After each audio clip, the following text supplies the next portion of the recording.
Good morning students. हम पढ़ रहे हैं अकबर को पढ़ते हुए हमने अकबर की राजपूत नीति के विषय में पढ़ लिया है। और आज का जो हमारा टॉपिक है वो है अकबर की धार्मिक नीति। तो अकबर की धार्मिक नीति के विषय में आज हम पढ़ेंगे। तो इसमें जो है मध्यकालीन समय को हम पढ़ रहे हैं। 15वीं सदी का जो समय था, मध्यकालीन समय जिसमें हम मुगल वंश की बात कर रहे हैं। तो उसमें हमने धर्म को भी विभिन्न परिप्रेक्ष्य में देखा है।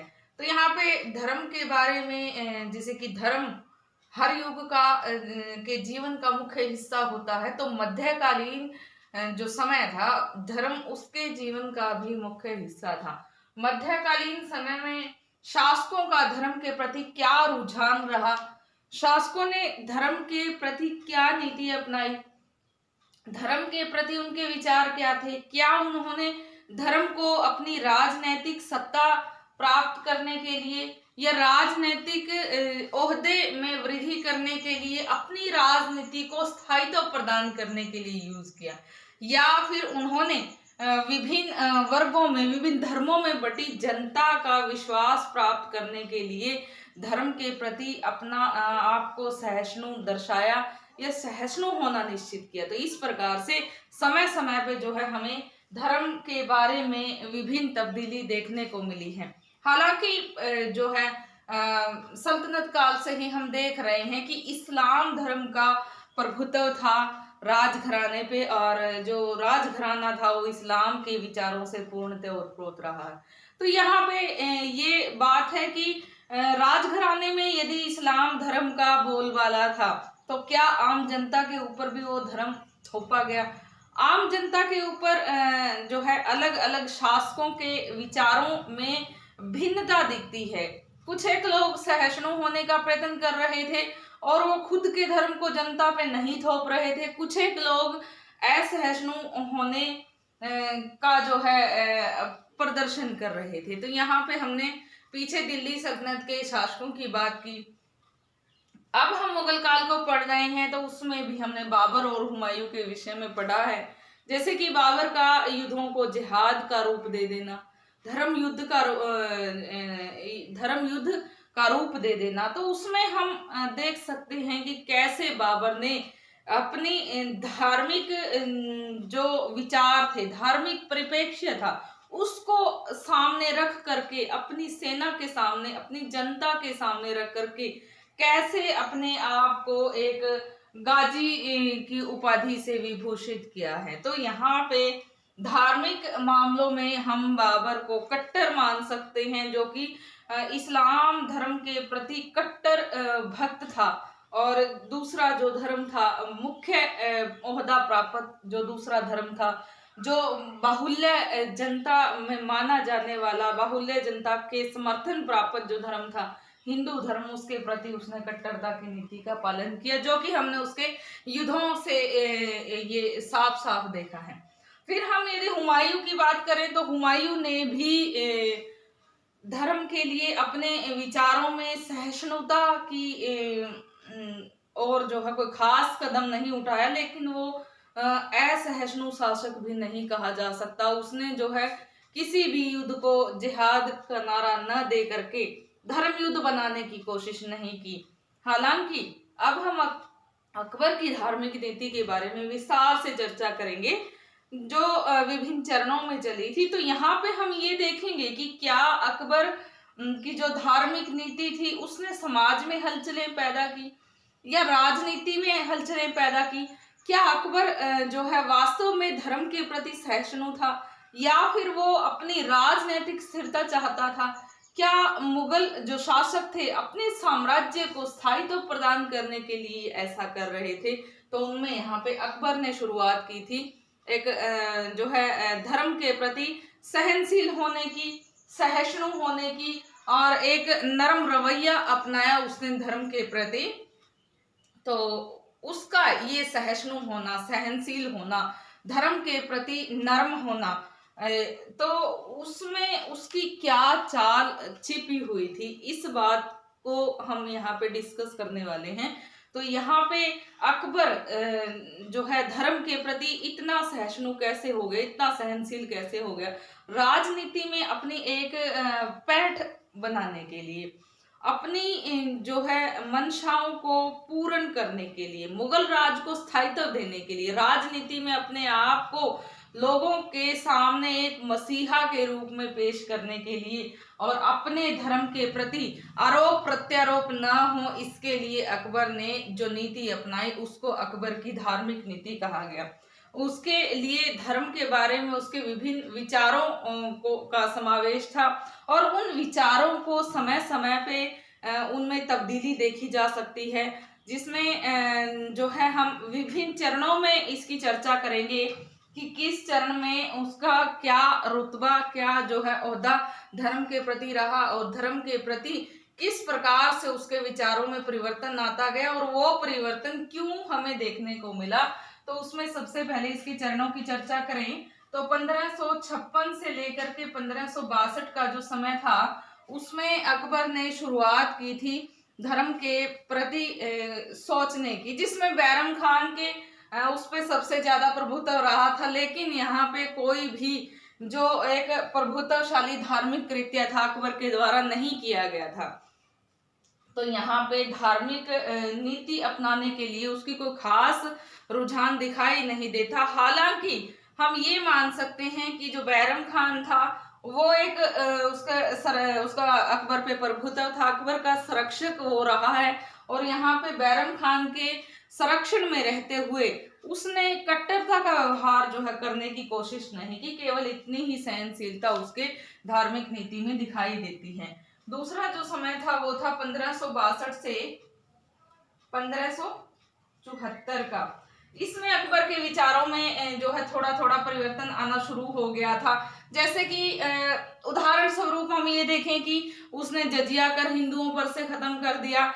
उसने जो है जजिया कर खत्म ही नहीं किया अपितु तीर्थ यात्रा कर, जिससे मुगल राजघराने को करोड़ों रुपए की आय होती थी, वो बंद कर दिया। तो यहाँ पे इन सब से राजघराने की आय में तो कमी आई, लेकिन अकबर हिंदू लोगों के दिलों को जीतने में जो उसने कदम बढ़ाया था उसमें उसको काफी सफलता मिली। तो यहाँ पे हिंदू जो जनता थी उसको जो विदेशी मान रही थी वो अपने आप का जो विदेशीपन था उसको खत्म करने के लिए जो अकबर ने ये कूटनीतिक चाल चली थी, धर्म के प्रति अपने आप को सहनशील दिखाया था, उसने विभिन्न जो करों को खत्म किया था या फिर जो बलि प्रथा जो हिंदुओं में थी उसको उसके ऊपर पाबंदी लगाई थी। तो ये 3-4 ऐसी बातें थी जिससे अकबर के विचारों का धर्म के प्रति परिवर्तन देखा जा सकता है। उसके बाद जो तीसरा चरण था वो था 1575 से 1579। इसमें जो है अकबर विभिन्न धर्मों के संपर्क में आया, विभिन्न धर्मों के बारे में उसने जो है विभिन्न विद्वानों से चर्चा की। तो उसको विभिन्न विद्वानों से चर्चा के बाद जो प्राप्त हुआ, जो उसको प्राप्ति हुई जिन विचारों की, उन से मिला जुला करके उसने एक नया धर्म बनाने की कोशिश की। जो चौथा जो चरण था 1579 से 1605। तो यहाँ पे अकबर जो है इस अवधि में सहिष्णुता की नीति अपनाने वाला शासक कहा जा सकता है और उसके जो है फलीभूत के रूप में हम दीन इलाही को जानते हैं। सुलह कुल की नीति जो अपनाई थी, दीन इलाही जो धर्म था, जो लोगों को एक नवीन धर्म मिला था, उसके बारे में जो है हम जानते हैं। तो यहाँ पे अकबर के द्वारा अपनाए गए विभिन्न चरणों में ये नीतियां कि किस चरण को क्या कहा गया, सहनशीलता का चरण था या धार्मिक जो विचारों के वैमनस्य का युग था। तो ये जो नीतियां थी अकबर ने क्यों अपनाई, धर्म के प्रति विभिन्न चरणों में उसका सहिष्णु होना क्यों हमारे सामने आया, तो उसके लिए भी कोई ना कोई कारण जिम्मेदार रहे होंगे। तो सबसे पहले हमें उन कारणों को ही जानना चाहिए कि क्यों अकबर का धर्म के प्रति ये रुझान देखने को मिला, धार्मिक रूप जो है हमें देखने को मिला। पहले के जो शासक थे उन्होंने ऐसा क्यों नहीं किया। तो इसके लिए काफी सारे कारण उत्तरदायी थे। तो अकबर की धार्मिक नीति के कारणों को हमें पता होना चाहिए कि धर्म के प्रति जो उसने नीति अपनाई थी उसके क्या कारण रहे थे। सबसे पहला जो कारण है वो है अनुवांशिक कारण। अनुवांशिक कारण, तो यहाँ पे अनुवांशिक कारण यानी कि वंश परंपरा से ही उसको क्या मिला धर्म के रूप में, जिसके कारण जो है धर्म के प्रति वो सहनशील होता गया। अनुवांशिक कारण में स्टूडेंट्स हम बात कर रहे हैं उसके माता और पिता की। पिता हुमायूं और माता हमीदा बानो बेगम की। पिता हुमायूं सुन्नी मत से थे, जो कट्टर मुस्लिम पंथ को मानने वाले होते हैं, इस्लाम धर्म के प्रति कठोर होते हैं, कट्टर होते हैं। और जो शिया मत को मानने वाले होते हैं वो उदार विचारों के धनी होते हैं और वो भी इस्लाम पंथ के ही मानने वाले होते हैं। तो यहाँ पे माता शिया थी और पिता सुन्नी थे, तो माता का एक बालक पे ज्यादा प्रभाव पड़ता है, ऐसी मान्यता होती है। तो यहाँ पे माता के विचारों से और माता का सुन्नी मत के होने से जो है बचपन से ही वो उदार विचारों का था और उसमें बचपन से ही धार्मिक उदारता के कारण आगे चल करके उसने उस उदारता को अपनी जनता के साथ भी शेयर किया, जिसके रूप में जो है उसकी धार्मिक सहनशीलता की नीति उसने अपनाई थी। तो अनुवांशिक कारण था कि पिता जो है सुन्नी मत के थे और माता जो है वो शिया मत की थी। तो शिया मत की उदार माता के विचारों से वो काफी प्रभावित था। तो दूसरा है शिक्षकों का प्रभाव। तो यहाँ पे जैसे कि उसके शिक्षकों का भी उस पर काफी प्रभाव रहा है। जैसे उसके शिक्षक के रूप में अगर हम बैरम खान की बात करें, जो उसका शिक्षक के साथ साथ संरक्षक भी था, तो बैरम खान शिया मत का मानने वाला था, शिया मत अवलंबी था। तो यहाँ पे बैरम खान के विचारों को उस पर काफी प्रभाव पड़ा। उदार विचारों का था बैरम खान और शिया मत अवलंबी था और उसके उदार विचारों का अकबर बालकपन से ही वो अकबर के साथ संरक्षक के रूप में रह रहा था। तो बैरम खान के विचारों ने काफी प्रभावित किया। तो एक और जो अकबर के शिक्षक नियुक्त किया था अब्दुल लतीफ की हम बात कर सकते हैं। वो भी अब्दुल लतीफ अकबर का शिक्षक होते हुए इतने ज्यादा उदार विचारों का था कि उसको जो है कुछ एक लोग सुन्नी मानते थे, शिया जो थे, और शिया लोग जो थे वो सुन्नी मानते थे और सुन्नी लोग उसको शिया मानते थे। उसके बारे में ऐसी कहावतें प्रचलित थी। तो इस प्रकार से उसके शिक्षकों का उदार होना, उसके शिक्षकों का उसके बचपन पे उसकी मनोस्थिति पे प्रभाव डालना उसके धार्मिक सहनशीलता को आगे बढ़ावा देता है। आगे जो मुख्य कारण था अकबर की धार्मिक नीति अपनाने का, वो था संपर्क का प्रभाव। संपर्क का प्रभाव।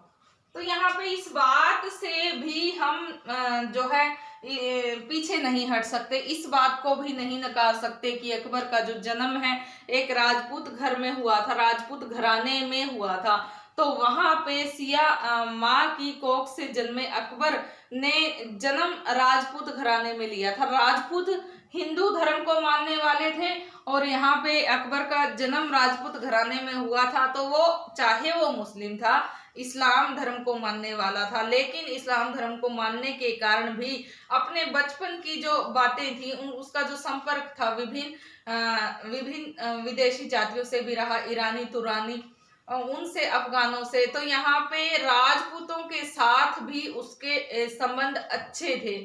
तो उससे जो है एक संपर्क का भी उस पर काफी प्रभाव पड़ा था। तो यहाँ पे राजपूत घराने में जन्म लेने के कारण विभिन्न अमीर वर्गों से उसके संपर्क रहे और विभिन्न जो धर्मों के लोगों के साथ आपस में मिलना और उनके विचारों में संकीर्णता उसने देखा।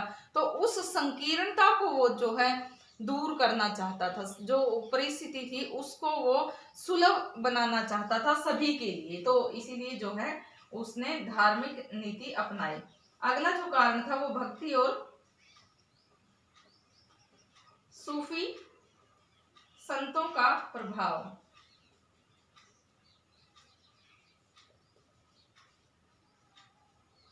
यहाँ पे हम भक्ति और सूफी संतों की भी बात नकार नहीं सकते, क्योंकि 16वीं सदी में जो धार्मिक परिवर्तन चल रहे थे उसमें धार्मिक आंदोलनों की भूमिका को भी हम नकार नहीं सकते, जिसमें हम गुरु नानक देव जी की बात कर सकते हैं, दादू दयाल की बात कर सकते हैं, और उत्तर भारत में विभिन्न धार्मिक चल रहे आंदोलनों की, और जिसमें भक्ति आंदोलन और सूफी आंदोलन दोनों ही प्रमुख थे। तो यहाँ पे भक्ति आंदोलन के जो नेता थे उनके विचारों का भी अकबर के विचारधारा पे काफी प्रभाव पड़ा, और सूफी मत ने भी अकबर को धार्मिक सहनशीलता का पाठ पढ़ाया। तो इस प्रकार से 16वीं सदी में चलने वाले सामाजिक और धार्मिक सुधार आंदोलनों ने अकबर को काफी प्रभावित किया था, जिसके कारण अकबर धर्म के प्रति सहनशील होता चला गया।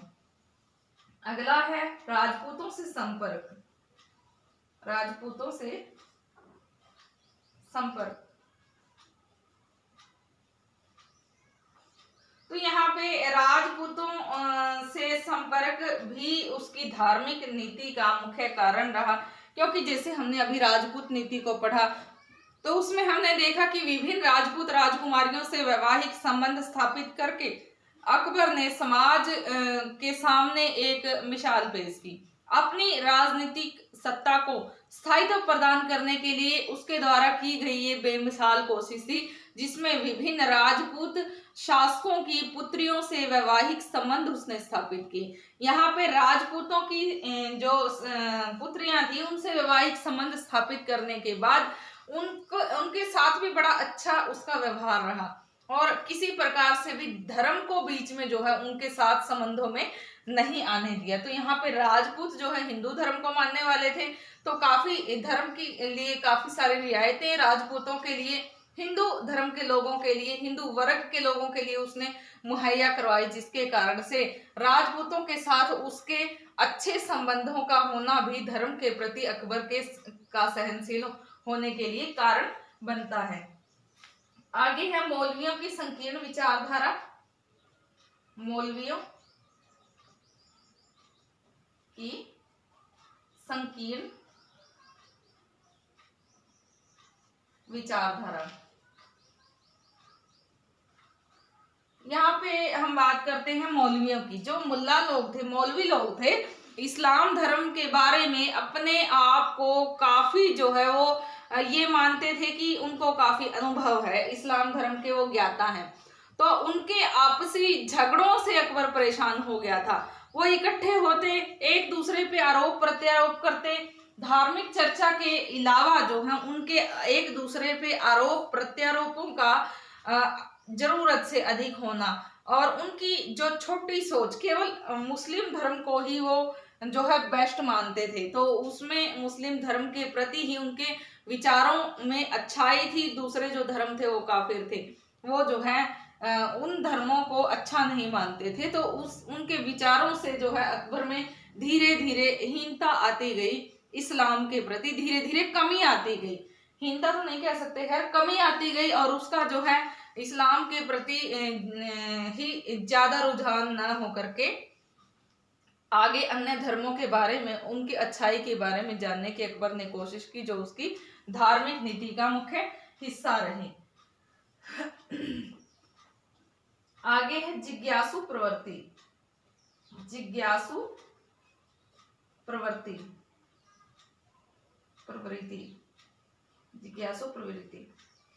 तो यहाँ पे अकबर जिज्ञासु प्रवृत्ति का था, वो सत्य को जानने का काफी इच्छुक रहता था। तो जब वो 20 साल का हुआ, उसने खुद भी कहा था कि वो जो है जानना चाहता है कि जो धर्म है उसमें सत्यता कहाँ तक है, सत्य कहाँ तक छिपा हुआ है। तो इसीलिए उसने धर्म के सत्य को पहचानने के लिए कि सच्चाई वास्तव में क्या होती है, उसने काफी कोशिशें की, और उन कोशिशों के मद्देनजर उसने विभिन्न धर्मों के विचारों को जो है ग्रहण करने की, उसको धारण करने की जो इच्छा शक्ति थी उसके मन में जागृत हुई। तो यहाँ पे उसने खुद भी कहा है कि मैं 20 साल का हो गया हूँ, यहाँ पे अभी तक मेरे सामने आध्यात्मिक कटुता की ही स्थिति है। तो मैं ये चाहता हूँ कि मेरे जीवन की जो यात्रा है उसमें मेरा आध्यात्मिक जो ध्यान है वो सफल हो, कम से कम मैं धर्म के प्रति अच्छा व्यवहार कर सकूं और अच्छाई को ही जो है अपनी प्रजा के साथ बांट सकूं।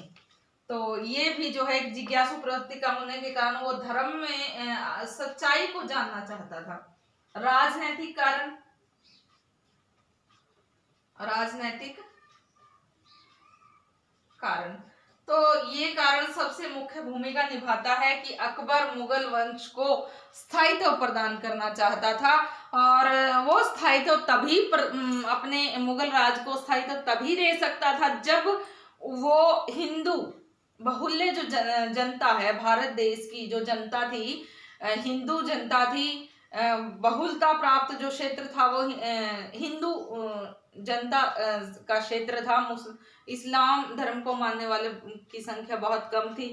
तो यदि यहाँ पे मुगल राज को स्थायित्व प्रदान करना है, स्थायी रूप से यहाँ पे मुगल राज की स्थापना करनी है, तो उसके लिए राजनीतिक कोई न कोई राजनीतिक चाल चलनी होगी, जो अकबर ने किया। भी अपने मुगल राज को स्थायित्व प्रदान करने के लिए जो है हिंदू धर्म के लोगों को अपने साथ कैसे मिलाया जाए, तो उसके लिए जो है उसने धार्मिक नीति अपनाई, जिसमें धर्म को राजनीति के लिए उसने यूज किया और धर्म के प्रति उसने ऐसी नीति अपनाई जिसमें वो हिंदू जनता का विश्वास जीत सके। जिसमें उदाहरण के रूप में हमने उसके तीर्थ यात्रा कर, बलि प्रथा पे रोक या फिर जजिया को समाप्ति देख सकते हैं, जिसके कारण हालांकि राजघराने को थोड़ा बहुत नुकसान तो उठाना पड़ा, लेकिन उस नुकसान के बदले में उनको फायदा बहुत ही ज्यादा हुआ। जो फायदा जो है आगे देखने को मिला कि अकबर जनता का विश्वास प्रिय बन गया, विश्वास पात्र बन गया। तो यहाँ पे विभिन्न कारणों के कारण जो है अकबर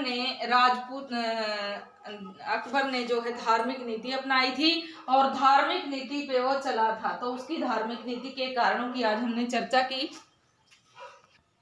जिसमें हमने देखा कि किस प्रकार से विभिन्न कारणों के चलते हुए अकबर ने धर्म के प्रति सहनशीलता की नीति अपनाई और आगे लोगों में वो कैसे प्रिय हुआ। मध्यकालीन भारतीय इतिहास को पढ़ते हुए ये जो अकबर की धार्मिक नीति है ये मुख्य भूमिका निभाती है, जिसमें हम ये मान सकते हैं कि अकबर अपने लोगों के प्रति, अपनी जनता के प्रति, धर्म के प्रति कितना ज्यादा सहिष्णु था। लेकिन विभिन्न इतिहासकारों में इस बात को लेकर के काफी मतभेद हैं। इसमें कुछ एक इतिहासकारों का ये मानना है कि अकबर की जो धार्मिक नीति थी वो धर्म के प्रति सहनशीलता के मुद्दे पे ही जो है उसने धर्म के प्रति सहनशील होकर के ही ये नीति अपनाई थी, धर्म के प्रति वो सहनशील होना चाहता था। लेकिन इसी बात पे दूसरा जो मत है वो ये कहता है कि धर्म के प्रति सहनशील होना नहीं, अपितु अपने आप की राजनीतिक जो सत्ता थी उसको बचाने के लिए, राजनीतिक जो अपने ओहदे थे उसको बचाने के लिए, उसको स्थायित्व प्रदान करने के लिए अकबर ने धार्मिक नीति अपनाई थी। और इस धार्मिक नीति में हिंदुओं के लिए जो था केवल वो एक चहेता बनना चाहता था, जो आगे बन भी गया। हिंदुओं को कितनी रियायतें उसने दी, उन रियायतों के चलते, खैर हिंदुओं के लिए उसने काफी कुछ किया, उन रियायतों के चलते वो हिंदुओं का चहेता बन गया। तो उसमें अधिक लाभ किसको हुआ? अधिक लाभ राजघराने को हुआ, राज सत्ता को हुआ, जो इतने लंबे अरसे तक बाद में चली, जो 1857 में पूर्ण रूप से पतन को प्राप्त हुई। तो क्या यदि अकबर ये धार्मिक नीति ना अपनाता तो क्या वो हिंदू जनता का विश्वास जीत सकता था? यदि वो हिंदू जनता का विश्वास नहीं जीत सकता था तो हिंदू जनता कभी भी इकट्ठे होकर के, एकजुट होकर के उसके खिलाफ कभी भी जो है विद्रोह कर सकती थी। यहाँ पे अपने आप को हिंदू लोगों के विद्रोह से बचाने के लिए अकबर ने ऐसा किया था। लेकिन यहाँ पे हम इस बात को भी नहीं नकार सकते कि चाहे उसने विभिन्न धर्मों के प्रति सहनशीलता की नीति अपनाई हो, लेकिन वो जो शाही उलेमा वर्ग था उसके ऊपर काफी प्रभाव था, सुन्नी लोगों का अकबर के ऊपर काफी प्रभाव था और उनका वो दिल से सम्मान करता था और वो सम्मान बहुत गहरा था। तो यहाँ पे विभिन्न कारणों से अकबर ने धार्मिक सहनशीलता की जो नीति अपनाई थी उसके विभिन्न चरणों में बांट करके उसको हम आगे अध्ययन करेंगे। और यहाँ पे उन कारणों की हमने चर्चा कर ली है जो कारण रहे अकबर की राजपूत नीति अपनाने के कारण, जिसमें सबसे महत्वपूर्ण सबसे अहम जो रोल था वो था उसका राजनैतिक जो पैठ थी उसको वो प्राप्त करना चाहता था। राजनैतिक कारण जो है जो धार्मिक नीति अपनाने के लिए मुख्य रूप से सही साबित हुए, क्योंकि अपनी राजनैतिक सत्ता को वो स्थायित्व प्रदान करना चाहता था। उसको स्थायित्व देने के लिए ही अकबर ने ये कूटनीतिक चाल चली थी, राजनैतिक चाल चली थी, जिसमें धर्म को आड़े रख करके धर्म की आड़ में उसने राजनीतिक अपने जो राजनीतिक विचारधारा थी उसको राजनीतिक दृष्टिकोण को सफल बनाने की कोशिश की। तो यहाँ पे स्टूडेंट्स हम अकबर की जो धार्मिक नीति है उसको विभिन्न चरणों में अध्ययन करेंगे कि कैसे बैरम खान के समय में, जब तक बैरम खान उसके संरक्षक के रूप में रहा, धर्म के प्रति उसकी सहनशीलता कितनी थी और वो कितना धर्म के प्रति सहिष्णु था। उसके बाद हम चर्चा करेंगे कि कैसे जो दूसरा चरण था उसमें धार्मिक सहनशीलता के लिए उसने क्या क्या कार्य किए।